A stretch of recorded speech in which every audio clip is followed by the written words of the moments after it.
మాట్లాడా? నన్ను పట్టిస్తున్నప్పుడు నేనేం మాట్లాడా?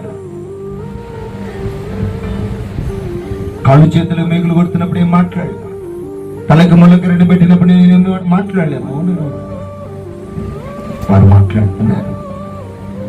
లోకం అలాగే నిన్ను కూడా మాట్లాడుతున్నారు. లోకం అలాగే నీతో కూడా మాట్లాడి దూషిస్తున్నారు. లోకం నిన్ను కూడా అపహసిస్తున్నారు. లోకం నిన్ను కూడా హృదయాన్ని గాయం చేస్తున్నారు. లోకం నిన్ను కూడా అదేమైనటువంటి ధోరణిలో నిన్ను బలహీనతో తీసుకువెళ్తుందా? పూర్తిగా మౌనంగా ఉంది. Praise the lord. పూర్తిగా ఓర్పుగా ఉంది. Praise the lord. కొంచెం సహించుకో. Praise the lord. నీ హృదయం గాయపడొచ్చు, మాటల వల్ల నీ హృదయం వేదన పడొచ్చు, మాటల వల్ల నీకు కన్నీరు రావచ్చు, మాటల వల్ల నీ హృదయం వెరగొట్టబడొచ్చు. కానీ యేసు ప్రభువు లాగా మౌనంగా ఉండు. ఆ మౌనానికి తగిన ఫలితం, ఆశీర్వాదము, విడుదల నా దేవుడు నీకు దయచేస్తాడు. Praise the lord. మన టైం వస్తుంది. మన టైం వస్తుంది. ఆ టైం ఎలా ఉంటుందో తెలుసా? అన్న వ్యక్తి మన ఎదుట నిలబడటానికి భయపడతాడు. Praise the lord. హల్లెలూయా.